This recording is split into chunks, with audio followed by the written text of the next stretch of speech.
Assalamualaikum warahmatullahi wabarakatuh. Perkenalkan, nama saya Yogi Cahiputro dengan NIM 223005 dari kelas RA7 MSDM Prodi Manajemen Fakultas Ekonomi dan Bisnis Universitas Primagraha. Jadi, kali ini saya akan membahas soal fenomena quitting pada perusahaan startup teknologi di Indonesia yang berdampak pada produktivitas kerja. Video ini saya buat untuk memenuhi tugas ujian akhir semester di mata kuliah Seminar Sumber Daya Manusia. Jadi kita langsung masuk ke pembahasannya. Pembahasan yang pertama kita adalah latar belakang masalah. Startup teknologi di Indonesia berkembang pesat, namun tekanan kerja tinggi, target agresif, jam kerja panjang, dan ekspektasi yang tidak jelas sering membuat karyawan merasa jenuh. Dalam situasi ini muncul fenomena quitting, yaitu kondisi di mana karyawan hanya bekerja sebatas minimum sesuai deskripsi kerja, tanpa antusiasme, tanpa upaya ekstra, dan tanpa keterikatan emosional. Jadi mereka tuh seakan ya udahlah, target saya yang penting sudah tercapai, tanpa menargetkan kayak untuk berkembang lebih dari itu, karena mereka sudah terlalu stres dengan tekanan yang didapatkan mereka di dalam perusahaan tersebut. Menurut survei Globe tahun 2022, lebih dari 50% karyawan secara global mengaku disanggap atau quitters. Tren ini juga ditemukan pada banyak startup Indonesia yang dikenal memiliki work culture intensif. Selanjutnya, kita masuk ke permasalahan utama. Yang pertama adalah rendahnya employee engagement. Karyawan kehilangan motivasi dan koneksi emosional dengan pekerjaannya. Selanjutnya yang kedua, penurunan produktivitas. Tugas-tugas hanya dilakukan secara formalitas tanpa upaya melebihi ekspektasi. Ya udah, kayak kalau udah tercapai ya udah, nggak usah ngejar lebih dari itu, karena mereka kan mikirnya udahlah, target saya cuma segini. Ngapain kita berusaha untuk lebih, karena kita tidak mendapatkan apa-apa kalau kita bekerja lebih dari itu. Nah, yang ketiga, retensi karyawan. Tingkat turnover meningkat karena karyawan mencari lingkungan kerja lebih seimbang. Keempat, budaya kerja terganggu. Kurang kolaborasi, antusiasme, dan solidaritas tim. Yang ketiga, penyebab quitting. Nah, penyebab quitting ini ada 5. Yang pertama, beban kerja berlebih. Tuntutan target yang tinggi tanpa penghargaan memadai. Jadi yang seperti tadi saya bilang itu, kalau karyawan sekarang tuh ngelihatnya ya udah mencapai target saja, karena kan kalau mereka melebihi target juga mereka tidak akan mendapatkan apa-apa, makanya mereka tidak tertarik untuk melebihi target dari tugas mereka itu. Yang kedua, kurangnya apresiasi. Upaya karyawan jarang diakui, karena yang biasanya kalau target tercapai nih, yang dapat apresiasi justru malah entah itu kepala timnya atau malah pimpinan mereka, bukan karyawan itu sendiri. Yang ketiga, minimnya jalur pengembangan karir. Karyawan merasa pekerjaan monoton tanpa prospek. Keempat, work-life balance buruk. Jam kerja panjang membuat stres menumpuk.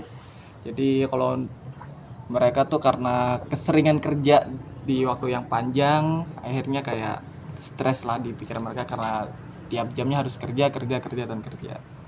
Dan yang kelima, komunikasi internal yang buruk. Manajemen tidak memberi umpan balik konstruktif. Selanjutnya, dampak terhadap perusahaan. Apa sih dampak yang terhadap perusahaan yang terjadi jika quitting ini? Yang pertama, penurunan produktivitas tim secara keseluruhan. Yang kedua, kualitas layanan atau produk turun.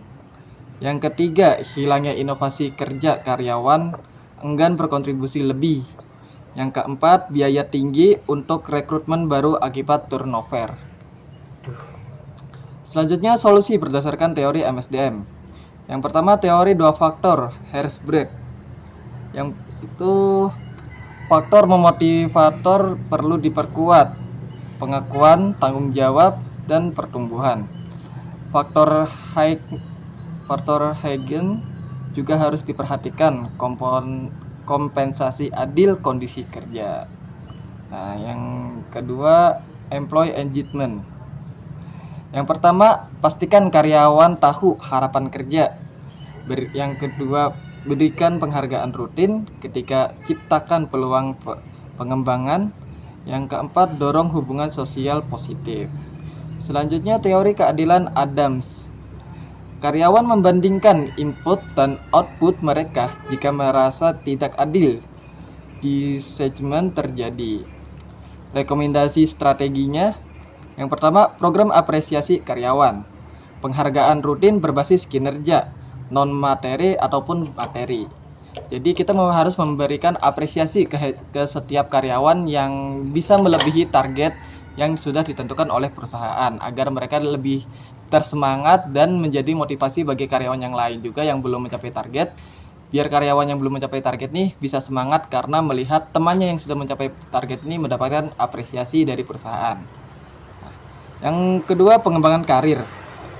Bisa melalui pelatihan dan sertifikasi berkala, jalur promosi yang jelas.